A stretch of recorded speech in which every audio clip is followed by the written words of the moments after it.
مشرقی کماؤں کا جو نقشہ میرے سامنے دیوار پر لٹک رہا ہے اس پر جا بجا کانٹے لگے ہیں۔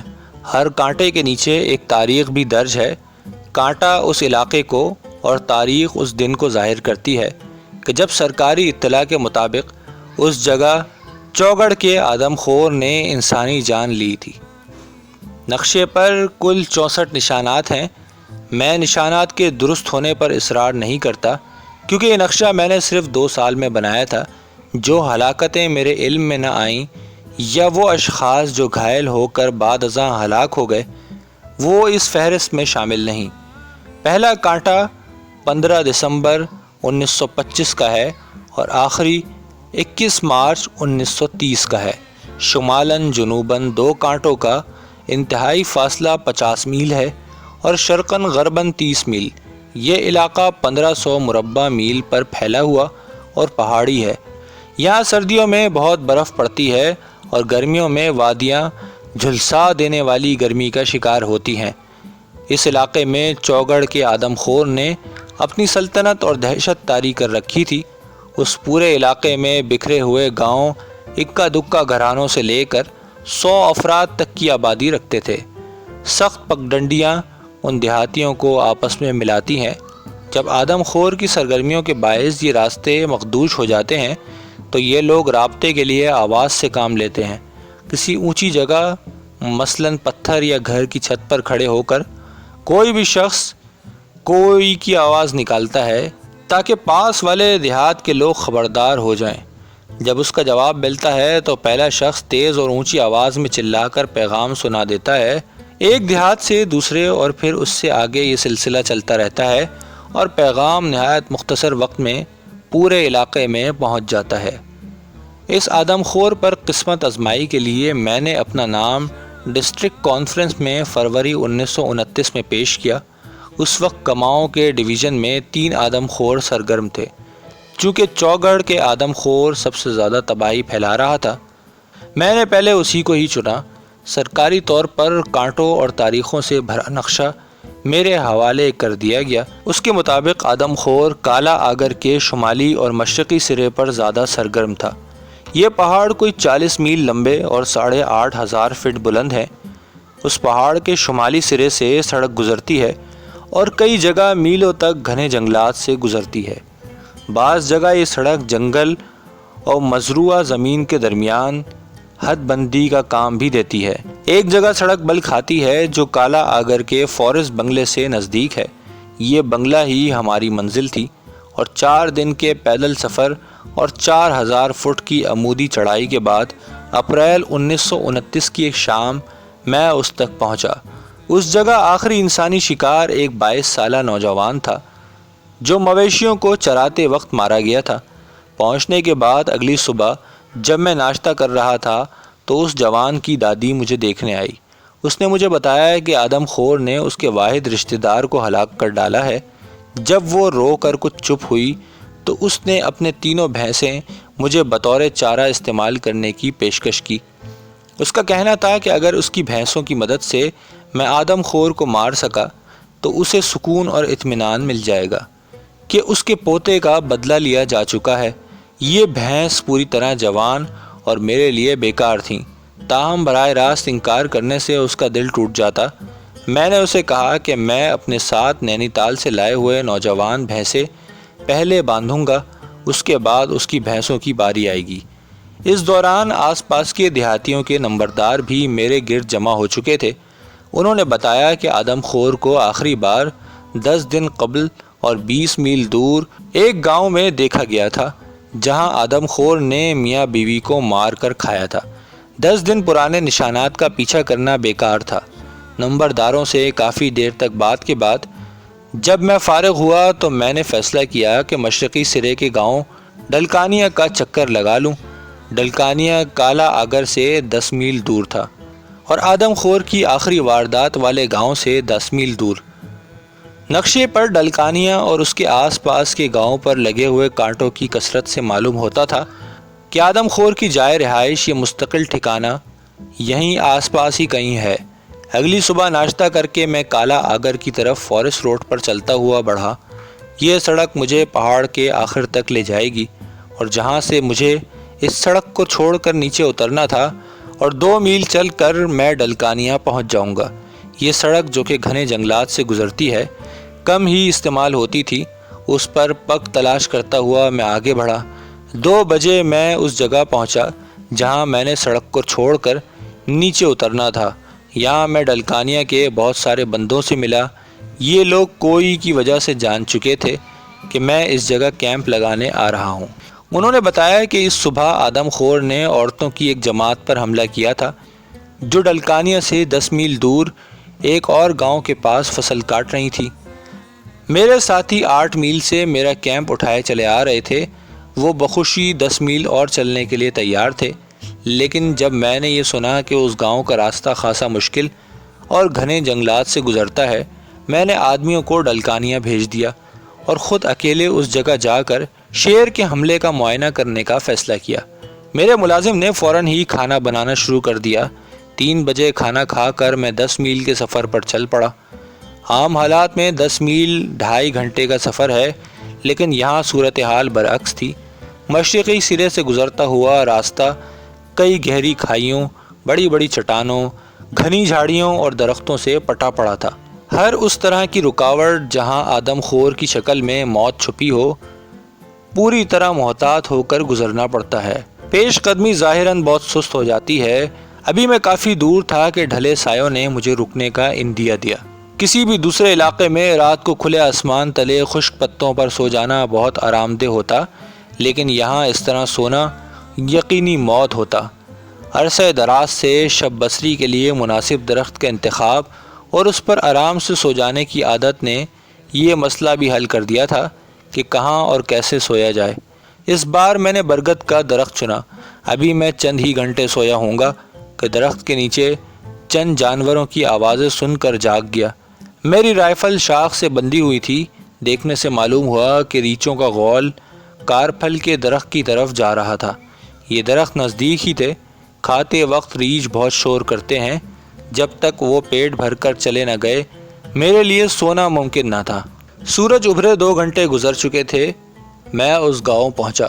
5 ایکڑ کے خالی رقبے میں 2 جھونپڑے اور مویشیوں کا ایک باڑہ تھا۔ اس کے ہر طرف جنگل ہی جنگل تھا۔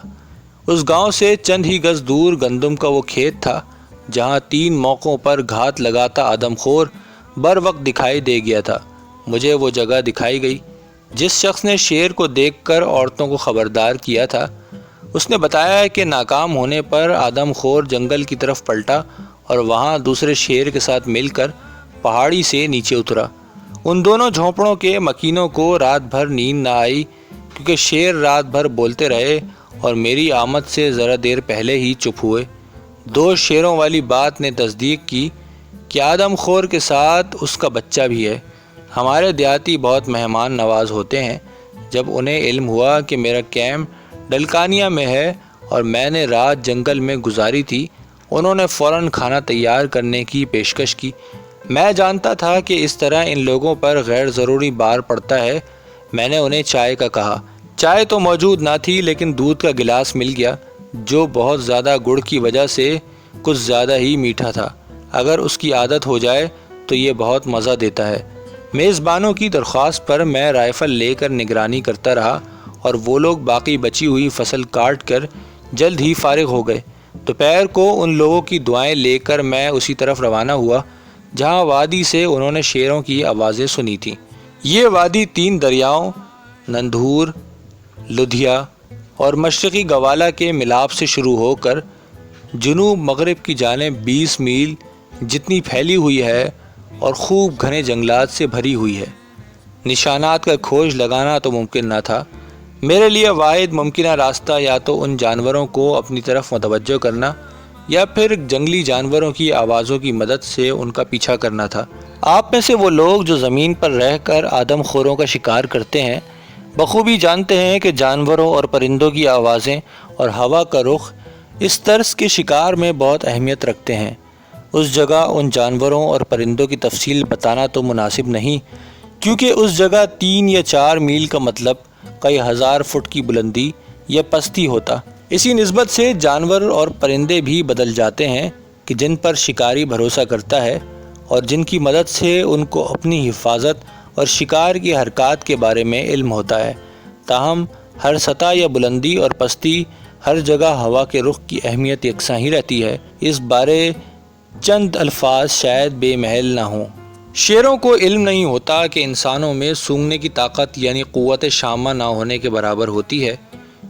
شیر جب آدم خور بنتا ہے تو وہ انسان پر حملہ کرتے وقت وہی طریقہ اپناتا ہے جو وہ دیگر جنگلی جانوروں کے شکار کے لیے آزماتا ہے، یعنی یا تو ہوا کے رخ کے مخالف سمت سے حملہ یا پھر ہوا کے رخ پر لیٹ کر۔ اس بات کی اہمیت تب واضح ہوتی ہے جب شکاری آدم خور کی تلاش کر رہا ہوتا ہے تو کسی طرف شیر کی موجودگی کے امکانات ہو سکتے ہیں، یعنی کہ شیر گھات لگا رہا ہے یا پھر شکاری کے انتظار میں لیٹا ہوا ہے۔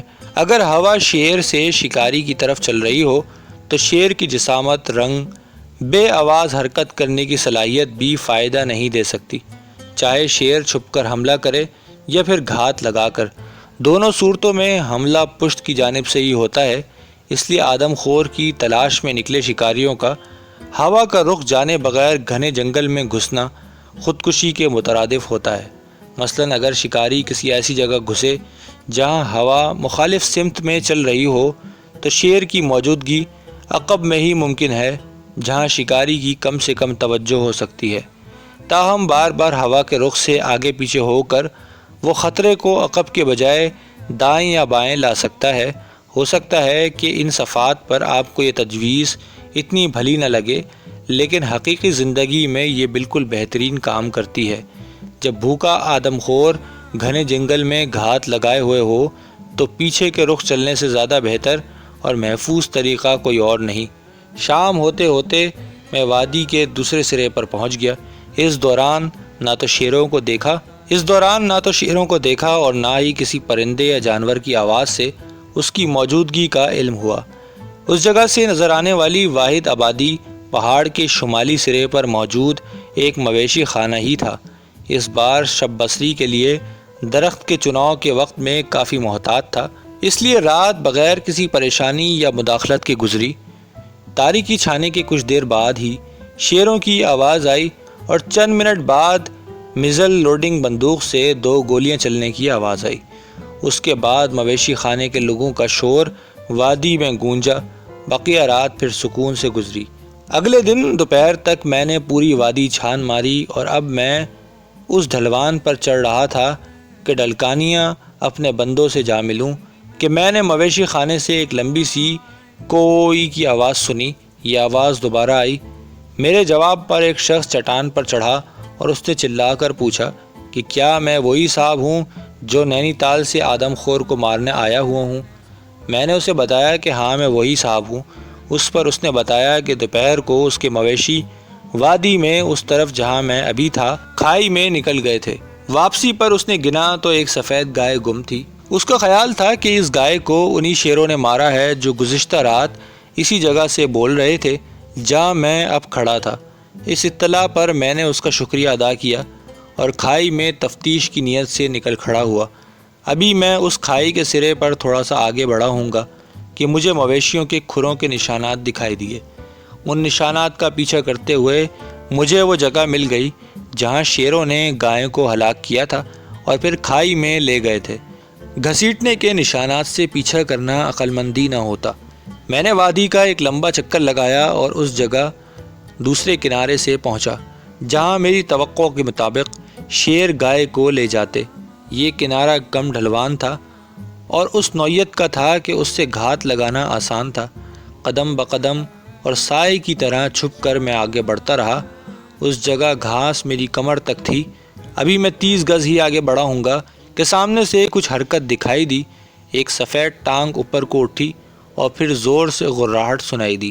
شاید دونوں شیروں کے درمیان گوشت کے کسی خاص ٹکڑے پر جھگڑا ہو رہا تھا۔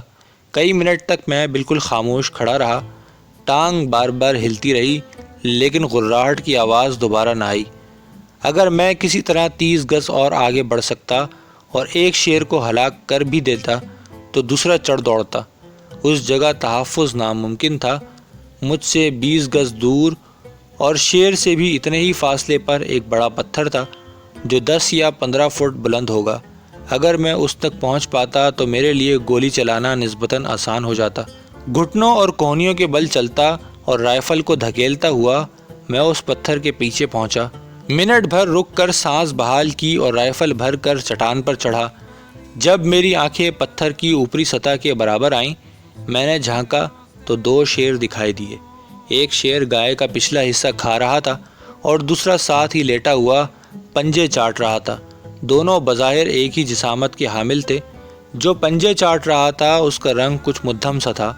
میں نے سوچا کہ بڑی عمر کی وجہ سے کھال کا رنگ مدھم پڑ گیا ہوگا۔ پوری احتیاط سے نشانہ لے کر گولی چلائی۔ گولی لگتے ہی وہ اچھلا اور نیچے گرا، جبکہ دوسرے نے اتنی تیزی سے چھلانگ لگائی کہ مجھے دوسری لبلبی دبانے کا وقت بھی نہ مل سکا۔ جس شیر کو گولی لگی تھی وہ بے حس و حرکت پڑا رہا۔ اسے پتھر وغیرہ مار کر میں نے تسلی کی اور پھر اس کی طرف گیا۔ اسے دیکھ کر مجھے سخت مایوسی ہوئی کہ میں نے غلطی سے شیرنی کی بچی کو مار دیا تھا۔ اس غلطی کا خمیازہ مجھے مزید 12 ماہ کی اضافی محنت اور ضلع کو 15 مزید انسانی جانوں کی صورت میں بھگتنا پڑا۔ میں خود بھی مرتے مرتے بچا۔